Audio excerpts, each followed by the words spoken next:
Good morning and welcome. This is Pastor Lucy Painter with your daily insight.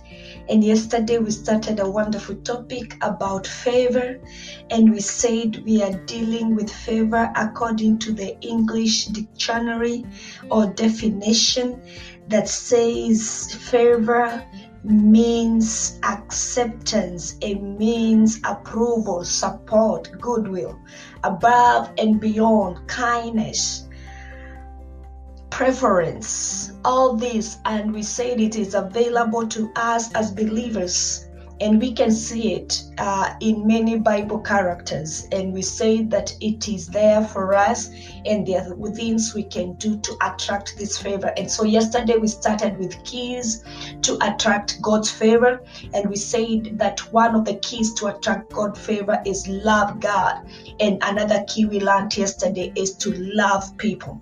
And so today I want us to continue with key number 3, and possibly we will go to key number 4. So key number 3 is hate what God hates. Hate what God hates. And I was meditating about this key. I thought about how sometimes you may not be able to see eye to eye with some people, but if you have a common enemy, you are able to put aside your differences and join forces and fight that one enemy.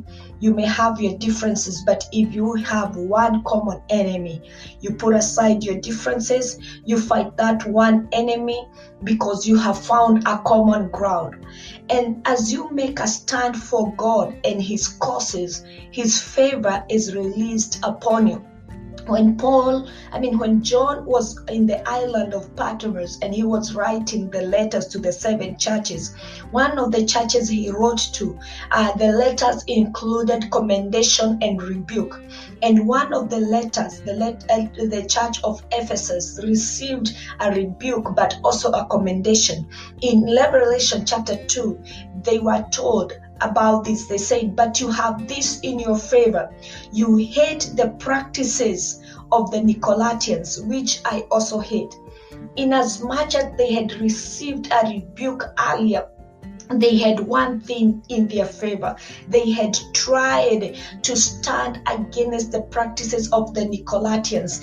They knew that God hates their practices, and so they hated what God hated. And because they made a stand for God and His causes, His favor was upon them.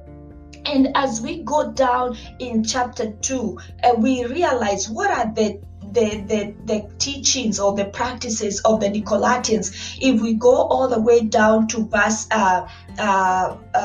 11, we see that it's verse 14. It says, nevertheless, I have a few things against you. Now this is another church that was not able to stand against the practices of the Nicolaitans, so the Lord was against them. They said, nevertheless, I have a few things against you. There are some among you who hold to the teachings of Balaam, who taught Balak to entice the Israelites to sin, so that they ate food sacrificed to idols and committed sexual immorality. Remember when Balaam called Balak to curse the people, and he could not be able to curse the people of God. And when he was unable to curse the people of God, he advised Balaam, and he told him, you know what, as long as these people are in a good relationship with their God, there is no way you're going to conquer them. The only way you can do this is by making sure that you sever or destroy the relationship they have with God. So entice the Israelites to sin, because sin is going to separate them from their God. Entice them with the women, so that they are going to eat the food that is sacrificed to idols. Entice them to commit sexual immorality. And so in the book of Revelation, there is a revelation about the Nicolaitans and what they do. The same way that the Balaam entice the children of Israel, it is the same doctrine that the Nicolaitans had. And we find that one church receives favor because it hates the things that God hates, but there's another church that does not receive favor, that receives a rebuke, but because it does not It does not have the strength to withstand and hate the things that God hates. So it says in verse 15, likewise, you also have those who hold to the teachings of the Nicolaitans.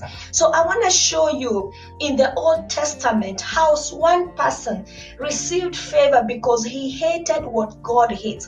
If we go to the scenario that the Lord is referring to here in the Old Testament, in the book of Numbers, chapter 25, after Balak advised Balaam, he went ahead and he enticed the men, and the men started committing sexual immorality, and because of that, the anger of God was kindled, and there was a plague, and many people died, and the Lord wanted to really destroy the children of Israel. But the Bible says when Phinehas, son of Eleazar, son of Aaron the priest, saw this, he left the assembly, took a spear in his hand, and followed the Israelite into the tent. So this is a time when Moses has called out the children of Israel. They are in the assembly and they want to talk about the plague and everything that is happening. But because these people have become so enticed and they have become so immoral, there is a guy by the name Zimri who goes ahead and gets a Midianite woman and brings the woman in before the whole congregation as if nothing is going on. He brings the woman into his tent. And this guy by the name Phinehas, who is a priest, he gets so angry when he sees this. And he takes a spear in his hand and follows the Israelite into his tent.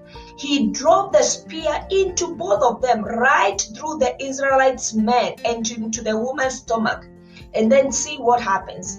The plague against the Israelite was stopped, but those who had died in the plague numbered 24,000. Phinehas, son of Eleazar, the son of Aaron, the priest, has turned my anger away from the Israelites, since he was as zealous for my honor among them as I am. I did not put an end to them in my zeal. Therefore, tell him, I am making my covenant of peace with him. He and his descendant will have a covenant of a lasting priesthood, because he was zealous for the honor of his God and made atonement for the Israelites. Can you see this? I know when we read some of these stories, sometimes it's so scary to see the way things were done in those days and how justice was carried out.